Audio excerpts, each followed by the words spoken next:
Springfield, a town nestled in the heart of the United States, was like many small American towns, its daily rhythm guided by routine and familiarity. The church bells rang at 10 a.m., a signal for the start of Sunday service at Grace Chapel, where the faithful gathered every week to hear the teachings of Pastor Timothy Creed. On this particular Sunday, the congregation was filled with excitement, as the pastor was about to announce something important. His wife Ellen stood by his side, a beacon of warmth and support, ready to lend her quiet strength to her husband's cause. The air was crisp, and the morning sun streamed through the stained glass windows of the church, casting colorful patterns across the wooden pews. The congregation sat quietly, their anticipation palpable. The church had been growing steadily under Timothy's leadership. With each passing Sunday, more and more families filed through its doors, drawn by his charismatic sermons and the inclusive, welcoming atmosphere he fostered. The air in the church felt electric, a shared sense of purpose among the gathered. Pastor Timothy had been planning something big, an outreach initiative to help the homeless and underprivileged members of Springfield. He believed that the church should not only serve the spiritual needs of its members but also address the social and economic challenges the town faced. For weeks, he had been quietly working behind the scenes to set the plan into motion, meeting with local leaders and gathering donations. It was meant to be a day of celebration and hope, a moment to announce their plans for a brighter future for the people of Springfield. But as Timothy spoke, his words caught in his throat. He looked over at Ellen, who sat in the front row, her face glowing with pride. A sudden noise, a dull thud, came from the back of the church.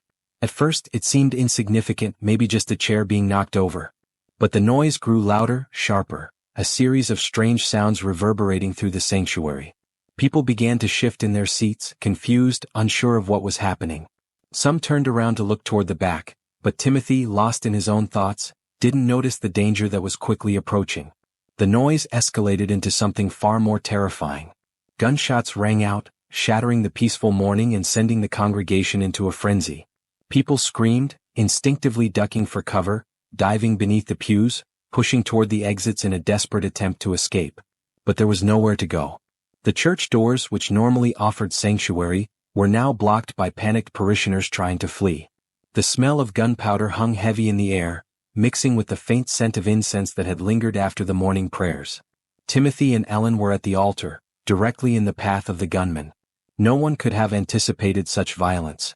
The shooters moved quickly, efficiently, their intentions clear. The sharp crack of the gunfire seemed to echo forever in the church, as the lives of the two victims were violently taken. Timothy, who had spent his life preaching about love, compassion, and forgiveness, now lay motionless, his body sprawled across the altar where he had once led the congregation in prayer. Ellen, who had been by his side through thick and thin, had also fallen, her body lying next to him, a quiet tragedy in the midst of chaos. The gunmen, masked and swift, disappeared just as quickly as they had arrived. Their faces hidden, their motives unknown, they vanished into the crowd, leaving the church in chaos. Those who had been too stunned to move in the beginning were now coming to their senses, checking on the fallen, helping those who were injured, and trying to make sense of what had just occurred. But for most it was too late to save the lives of the pastor and his wife. The church, which had once been a place of solace and faith, was now a scene of death and disbelief. As the first responders arrived on the scene, the town of Springfield began to realize the magnitude of the tragedy. The pastor, a figure who had been admired and respected by all, was dead. Ellen, his devoted wife, was gone as well. Their deaths left a hole in the heart of the community, a hole that no amount of prayers or words could ever fill. The church, once a place of peace and unity, was now marked by the memory of that fateful day. Detective Rachel Collins had been working in Springfield's police department for over a decade, but no case had ever shaken her quite like this one. A brutal, senseless double murder in a place as sacred as a church was beyond her usual experience. As soon as she received the call, she drove to the scene, her heart heavy with the knowledge that this would be unlike anything she had encountered before. The church was cordoned off, its doors locked to prevent anyone from entering without clearance. Yellow police tape surrounded the building, its bright color a stark contrast to the somber mood that had fallen over the town. Rachel walked through the church's front doors, her eyes scanning the room as she stepped carefully over the shattered remnants of a shattered, sanctified space. She could feel the weight of the loss in the air, the sense that something sacred had been violated. Inside, the chaos was still evident. Bloodstains on the carpet marked the final resting places of Timothy and Ellen Creed. The smell of gunpowder lingered in the air, though it was beginning to fade as the investigators moved through the scene. Rachel's experienced eyes took in every detail: the overturned chairs, the broken windows, the scattered personal belongings of the parishioners who had fled in terror. There were no signs of forced entry. The gunmen had clearly known what they were doing. They moved through the space with purpose, never hesitating, and executed their plan without a moment's hesitation. Rachel ordered the security footage from the church's CCTV system to be reviewed immediately.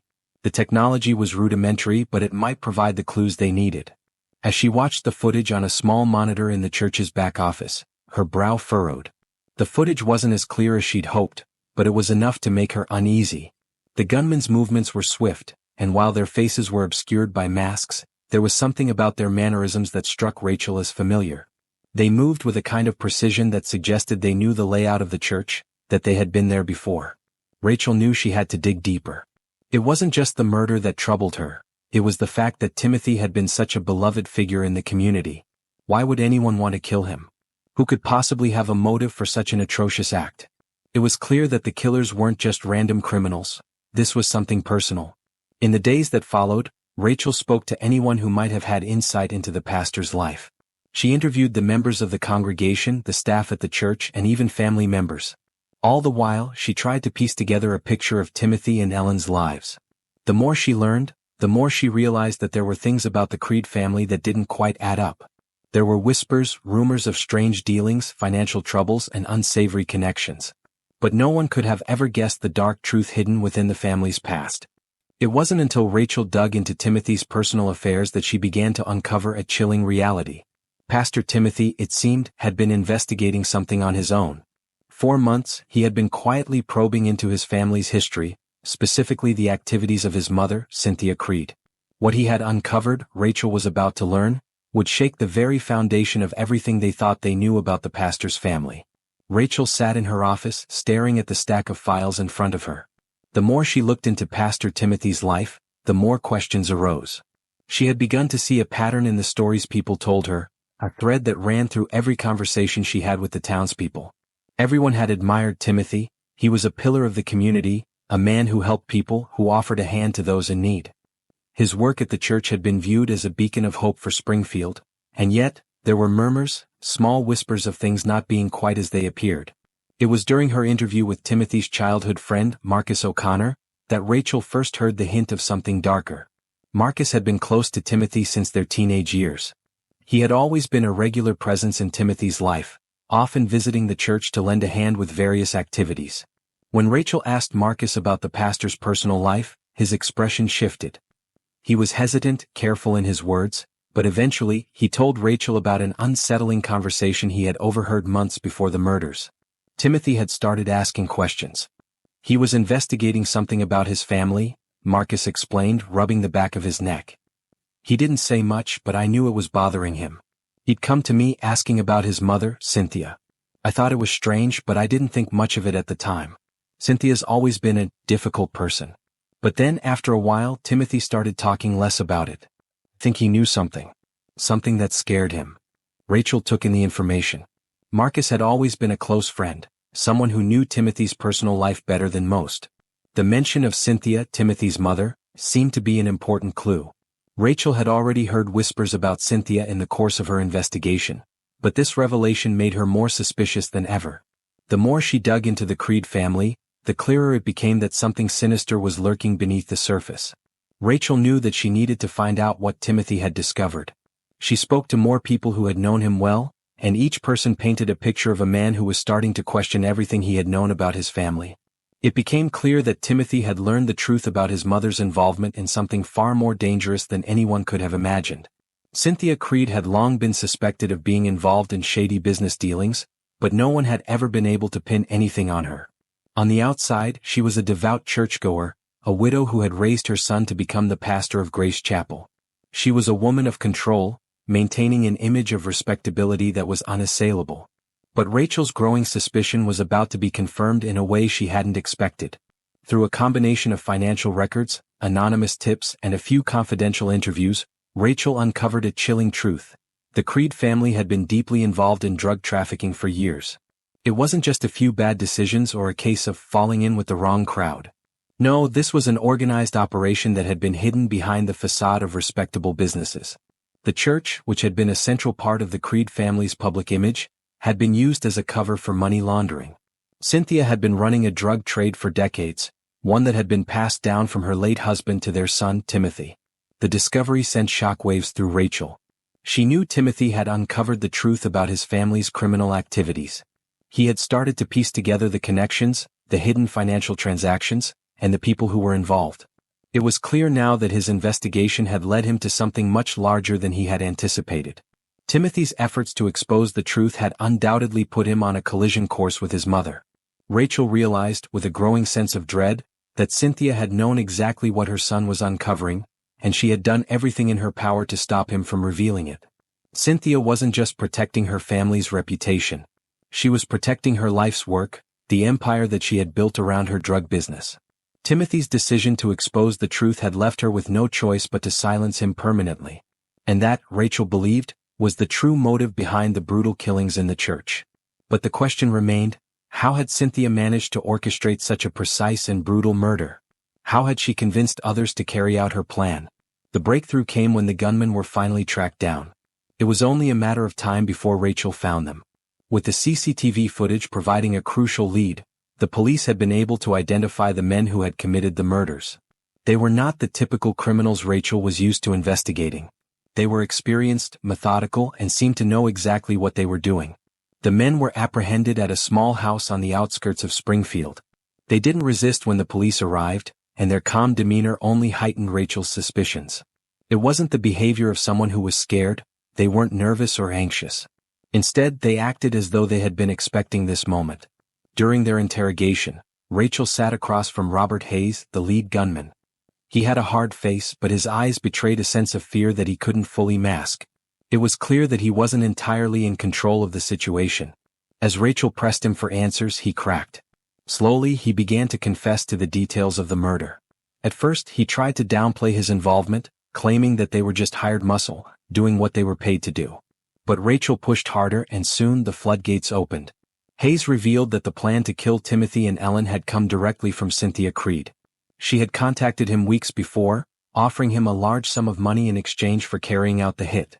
Cynthia, according to Hayes, had been desperate to protect her family's secrets. The gunmen, hired to eliminate the threat Timothy posed, had been given detailed instructions. They were told when and where to strike, and they knew exactly who to target. Cynthia had even provided them with a blueprint of the church to ensure that they wouldn't miss their mark. As Hayes spoke, Rachel's mind raced.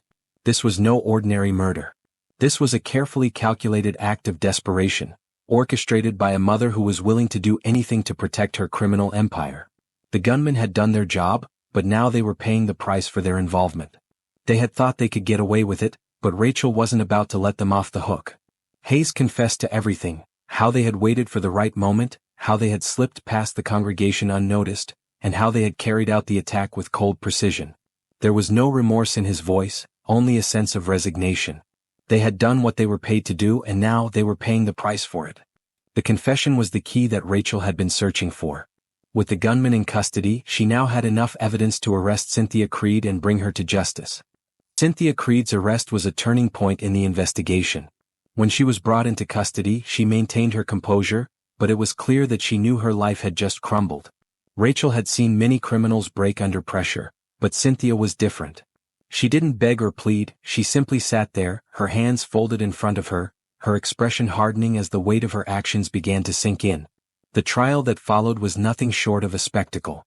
The people of Springfield, still reeling from the shock of the murders, gathered in the courthouse to hear the details of the case. What had initially seemed like an unsolvable mystery was now laid bare for the world to see. Cynthia's long-held secrets were exposed, and the truth about the Creed family's involvement in drug trafficking sent shockwaves through the community. Cynthia's lawyers tried to mount a defense, but the evidence was overwhelming. The gunman had confessed, and the financial records linked Cynthia to the illegal activities that Timothy had uncovered. It became clear that the family's legacy of faith and community service had been nothing more than a carefully crafted illusion. Behind the facade of the church, the Creed family had been running a criminal operation for years. In the end, Cynthia was convicted of murder, conspiracy, and multiple charges related to the drug trade. She was sentenced to life in prison, but the damage to her family's reputation was irreparable. Timothy's legacy, once one of hope and inspiration, was now tainted by the darkness of his mother's actions. Springfield would never be the same. The town that had once admired the Creeds as role models now looked upon them with suspicion and shame. The church, once a place of solace and faith, would be remembered as the site of a brutal and senseless murder. Timothy and Ellen Creed would be remembered not for the work they had done, but for the tragic end to their lives, an end that came at the hands of someone who should have protected them most. The arrest of Cynthia Creed and the revelations surrounding the Creed family's hidden life left Springfield in turmoil. The town that had once seen Grace Chapel as a pillar of their community was left reeling from the shock of the truth. Pastor Timothy's death had already struck a blow to the town, but discovering that the very foundation of the family's life had been built on lies and criminal activity only deepened the pain. In the weeks following Cynthia's arrest, the church faced a significant challenge.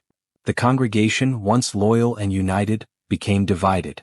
Some members were unable to reconcile the man they had admired and loved as their pastor with the truth that he had unwittingly been a part of his family's criminal empire.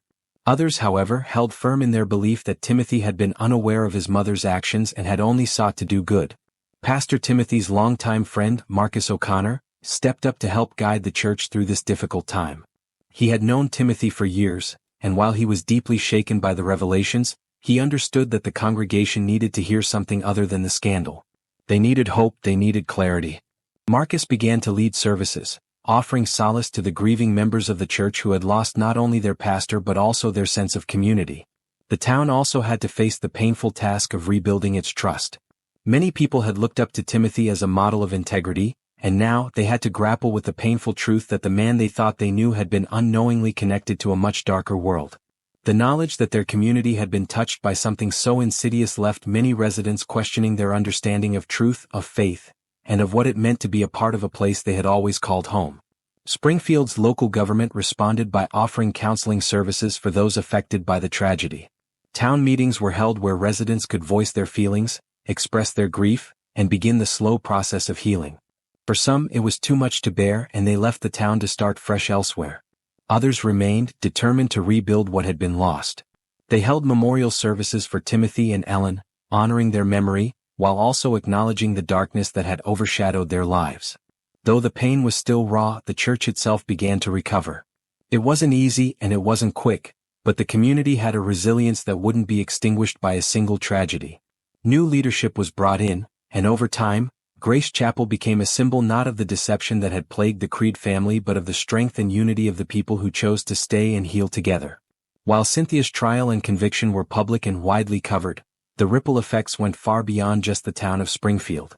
The Creed family had once been regarded as the epitome of a perfect, close-knit family, yet the truth exposed their dark underbelly. For the surviving members of the Creed family, the trial marked the end of a world they had once known. Timothy's siblings, who had distanced themselves from the family business for years, were thrust back into the spotlight. Timothy's brother, Daniel Creed, had always been an enigmatic figure. He had left the family's business at an early age, preferring to make his own way in the world. But when Cynthia was arrested, Daniel was called upon to address the family's role in the scandal. He appeared on local television, visibly shaken and attempting to distance himself from his mother's actions. His presence in the public eye was both a necessity and a burden. Though he had left the family's criminal dealings behind, the weight of the past would never fully leave him. Daniel tried to step up, offering apologies and trying to distance himself from the actions of their mother. But the damage had been done. His words did little to comfort the townspeople, who still saw him as part of the family that had once been responsible for such a deeply rooted criminal enterprise. He struggled to maintain his own reputation, knowing that his ties to the Creed family would forever be marked by the scandal. Other relatives, some of whom had been unaware of the family's criminal activities, were also left to pick up the pieces of their shattered lives. They struggled with guilt, shame, and the knowledge that they too were connected to the tragedy in some way. The family that had once been seen as a model of faith, loyalty, and love was now seen as something far different, a symbol of betrayal, greed, and corruption. For those who remained connected to the family, it was impossible to erase the stain left by Cynthia's actions. The names of the Creed family were forever associated with the brutal murders, the drug empire, and the lies that had been kept hidden for so long. As for Cynthia, her life was over in many ways. While her trial had been swift and her conviction certain, The punishment she received was not enough to undo the years of destruction she had caused. In prison, she lived with the knowledge that her son, Timothy, the man she had raised and protected, was dead because of her choices. She had not only lost her freedom but also her place in the world. The very empire she had worked so hard to protect had crumbled in front of her eyes, leaving her with nothing but the cold confines of a prison cell. As we reflect on the tragic tale of Pastor Timothy Creed, his wife Ellen, and the secrets that destroyed their family, it's clear that this story is about more than just a murder. It's about the lengths some will go to protect their lives and the devastating consequences that come from hiding the truth. This story reminds us that even those we trust most can be hiding dark secrets, and sometimes the truth will find a way to surface, no matter how much we try to bury it. If you found this story shocking or eye-opening, I encourage you to hit the like button, subscribe to the channel, and leave your thoughts in the comments below. What do you think drives people to hide such dark secrets, and how far would you go to protect your family? Let's keep the conversation going.